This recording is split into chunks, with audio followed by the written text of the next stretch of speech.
AEW Full Gear. This weekend, it's the 6th Full Gear in AEW's catalog. It is the second one that's happening from Newark, New Jersey. It's the penultimate pay-per-view of the year because there actually is still another one coming. AEW World's End is coming up before the year's out, and we can talk about attendance and stuff. That's a major thing we talk about AEW, but we'll skip that for a little bit here today. We'll just talk solely on this pay-per-view event. MJ, we'll just kind of go down the card. We'll pull out some things of interest. MJF, Roderick Strong. So this matchup is essentially coming to you because Roderick Strong is on the side of Adam Cole. We know about the rivalry that is MJF versus Adam Cole. So we're getting kind of a representative of Adam Cole in this side of things to shake it up so we don't just have the one-on-ones as we always do. So it's not the WrestleMania match. It's essentially the Elimination Chamber match, right? Before we get to the Adam Coles, or while we, we kind of have these feeder people along the way. So MJF, Roderick Strong, are you looking forward to this? Do you think Roderick Strong has a legitimate chance to beat MJF in this sense? Or is this going to just make MJF look stronger on his way back to more matches against Adam Cole? Yeah, that's exactly what it is. It's the latter. I think MJF's going to win this match. I mean, I think we can count on one, maybe two hands how many matches MJF has had this year on this calendar year. So it's not very much, from my recollection. I don't think he's done a lot. He's been doing movies. He's doing different things right now. I think I believe he's in Happy Gilmore 2, Adam Sandler's project there. So he's been working in the Hollywood space, which I'll be honest with you, good for him, on him to do that. But AEW's product, real quick, hasn't been that great, I don't think, as of late. So I think, having MJF in some way, shape, or form like we had this coming weekend is a good thing for AEW. Maybe it'll give a little boost to the eyeballs and, the ratings, so to speak. But, yeah, I think MJF is going to win this match on his way to another Adam Cole-Bebe matchup. Jay White, Hangman Adam Page, their rivalry stems back to the days of independent wrestling and all over the world, the New Japans and elsewhere, maybe Pro Wrestling Noah, etc. And that's kind of what they're doing to build this up. They're talking about their past prior to AEW, where Jay White always got the better of Hangman Adam Page, essentially building the reputation that he has.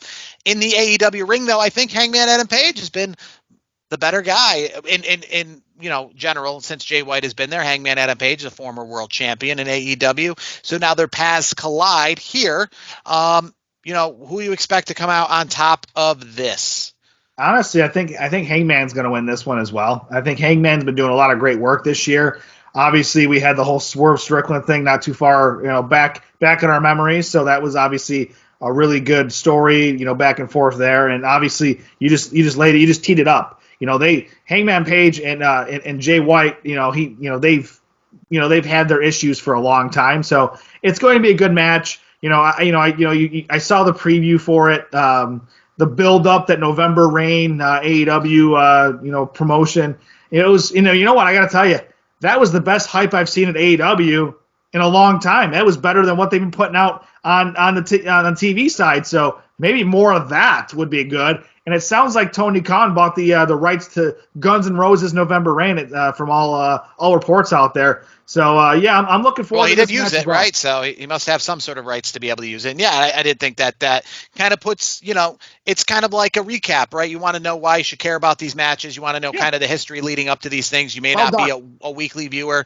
And it brings me over to Swerve Strickland and Bobby Lashley, the match we'll talk about next. Bobby Lashley, he's new to the AEW, the Hurt Syndicate, essentially the AEW's version of the Hurt Business.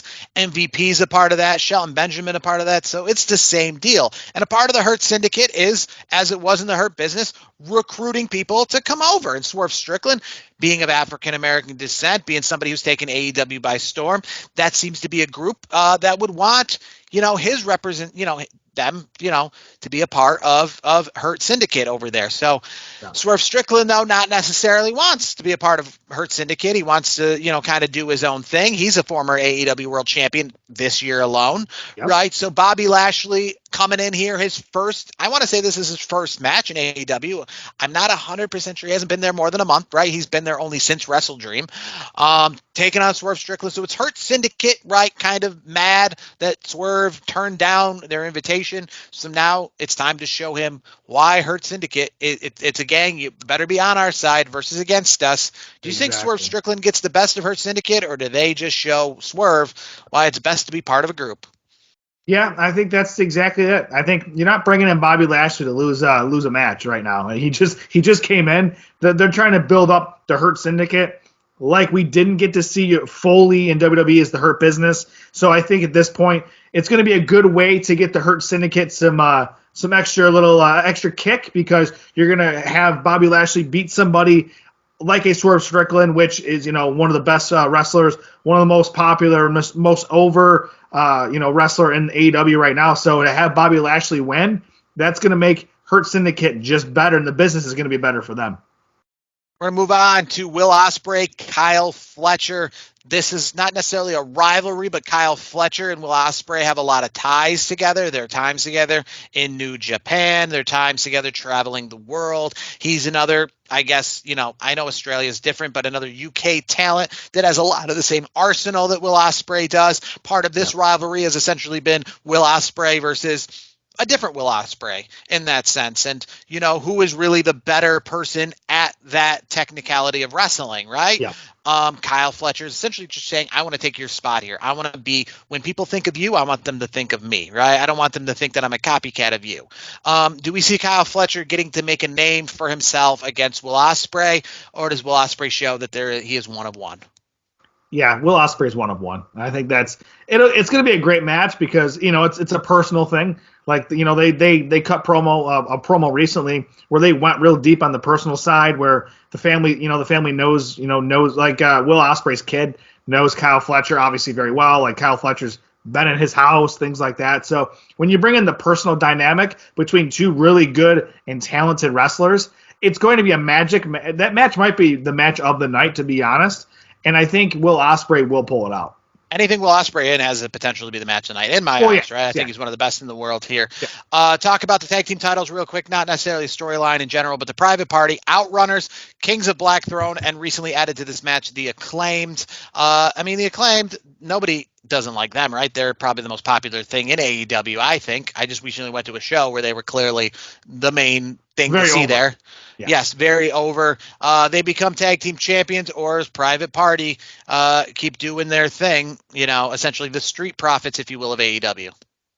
Yeah, honestly, I think Private Party is just going to keep rolling at this point. I think it'll be a good match. I've heard good things about the Outrunners. I don't know a lot about them, but I've read and seen some stuff. Very retro. They're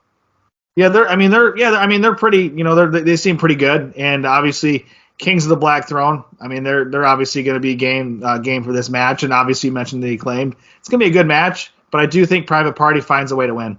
Yes, they're a throwback to the 80s, with names like Truth Magnum, right, and like Magnum TA back in the day and stuff like that. So they're trying to be throwback. I think obviously this would be big for the Kings of Black because we talked about the fact that they're not represented. We were wondering a few weeks ago if we saw the last of Malachi Black in AEW. I don't necessarily think they're going to win, but I think it would be very beneficial if they did. Giving them some of that, like Acclaimed, they don't necessarily need it. Because I think they're as over as can be. Keep on moving on. Daniel Garcia versus Jack Perry. Jack Perry, we know his whole gimmick of being like the scapegoat, kind of the disruptor in AEW. He's the current TNT champion, and Daniel Garcia wants after that. Recently, Jack Perry attacked the person that is, I forget his name, that goes with Daniel Garcia everywhere. He was like out on commentary. But Daniel Garcia, the Buffalo native, Buffalo State College alum, right? So upstate New York in a sense, taking on Jack Perry, the champion. Daniel Garcia become the new TNT champion, or does Jack Perry retain? Yeah, I'm going to say this: Western New York's Daniel Garcia. I think he will. I think he will get the title over Jack Perry. Another quality match. I think these guys put on a good show. I think Jack Perry's a good wrestler. I think Daniel Garcia is vastly underrated, in my opinion. So I think it's time for him to take the belt. Mercedes Moné, we talked about this before. Essentially, she's the champion of AEW. I know, that it's not her. You know what I mean? It's Yeah, it was Mariah May. Mariah May. See, there you go. Mariah May, I know, is the actual champion. She's going to have a championship celebration as part of the pay-per-view, so you necessarily don't forget about her, that she's the actual champion. But Mercedes Moné is the one that you brought into this company with a whole show dedicated to her. She is the current TBS champion. She takes on Chris Statlander. She's going to be there with Camille. Do we see her continuing to stay as the TBS champion and, for all intents and purposes, the face of this women's division for the time being? Yeah, I think so. Stat's been on a tear lately. I mean, she's been, going after Mercedes pretty well. And I think to me, it just builds up to the point where, Chris looks like the stronger competitor at this point, but Mercedes Moné will just find a way to, to get over and show, I think, Camille might be involved as well, but I think Mercedes Moné is going to retain. Yeah, this feud started back on October 4th, with them and Mercedes Moné, because essentially she attacked Camille, and, when you're a champion, people come after you because you're the champion. And that's essentially how that this became about, right? And Mercedes Moné, she's the person you want to go after. I would say maybe even higher than the world champion, right? Because she's Mercedes Moné. That's all I have to say, right? They had a whole show dedicated to bringing her in. I wonder how long till she's world champion. But moving on to the world championship, this is a rematch of last year's AEW International Championship that happened right here at Full Gear last year on the 5th Full Gear inception. And it's Jon Moxley, who became the champion at WrestleDream, defeating Bryan Danielson against Orange Cassidy. This is essentially similar to the first match we talked about, right? Orange Cassidy watched on as Bryan Danielson was attacked and essentially brought out on a stretcher to end his career at WrestleDream, and all his friends and well-wishers had to watch Jon Moxley and this group that he's got going essentially look like jerks, take over and essentially disrespect his friend, Bryan Danielson. So Orange Cassidy, he stood back, he watched. They ended AEW WrestleDream, if you remember, with a shot of Orange Cassidy just looking on, distraught, being held back from being able to do more. And now he's essentially lashing out that this is, his retribution, his chance to not just beat Jon Moxley and become the champion, but to represent Bryan Danielson, to represent the good of AEW, and to represent the coalition that is trying to take down this disruptor that is Jon Moxley, Claudio Castagnoli, Wheeler Yuta for all intents and purposes, right? So Orange Cassidy representing the side of good takes on Jon Moxley representing the side of their version of, I don't know, the Retribution, their version of the Shield, their version of Nexus, their version of this group of people that's trying to essentially disrupt, take over, and essentially, the Shield chaos. Yeah, I mean, the Shield, it's tough because they were somewhat of a good guy, like Retribution was. Remember, back during the pandemic, they were just going out and attacking all and leaving all waste. I did say the Shield because that's what, Dean Ambrose, Jon Moxley was in, to be honest with you. I'll say this. Nexus. Nexus was very similar. Remember back at that one pay-per-view with Bryan Danielson and the rest of them were just laying waste to all the good guys. That's what Jon Moxley's group is currently doing. Jon Moxley thinks that, he's the leader of this revolution that's going to take over TBS and take over AEW. And we all obviously wonder if Shane McMahon was going to be a part of that at some point. But I guess focusing on this match in general, does Orange Cassidy win one for the good guys, or does Jon Moxley and this group continue their reign of terror? Yeah, I mean, obviously with the reign of terror that you just mentioned from the Death Riders, Jon Moxley, the leader of the Death Riders, I want to see him beat. I want to see him just get his butt kicked because that's he's been kicking everybody else's butt lately. So I do want to see it, but I think Orange Cassidy is not going to win. I think Jon Moxley, somehow, some way, he's going to retain and he's going to walk out as AEW World Champion.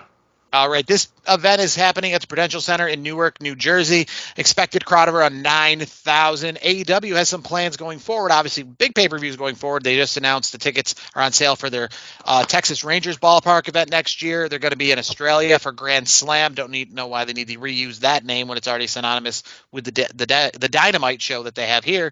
But other than that, some expectations that for the television portion of things, they might go to some smaller venues, including they've announced a upcoming Collision and Dynamite at the Hammerstein Ballroom coming up in the month of December. Kind of the answer to NXT going to the ECW arena. Well, how about we go to the Hammerstein Ballroom? In fact, word is actually their booking of the Hammerstein Ballroom for those events and the upcoming Ring of Honor pay-per-view at that place actually blockaded NXT from using that for an event as well, because they wanted to just keep the ball rolling from the ECW arena to the Hammerstein, all these small legendary arenas. Well, AEW is going to take advantage of this, and there are, like I said, some rumors going forward, including they recently canceled a Collision taping at the Columbus Blue Jackets arena in Columbus, and then rescheduled it to be a part of a convention, a comic convention in Columbus.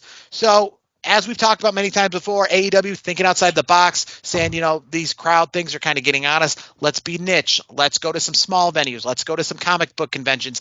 Let's put ourselves into some unique situations where it is like different, and when people aren't focused on necessarily us not selling out an arena and just putting on a cool looking show from different places. Kind of reminds me back in the day when Shotgun Saturday Night was from Penn Station, right in the train station, or obviously the Nitro from Mall of America, right? No one was talking about how many people were in attendance because it was such a weird, unique thing, right? So AEW has that going forward, a regular arena this week for their 6th annual AEW Full Gear, their second to last pay-per-view of 2024.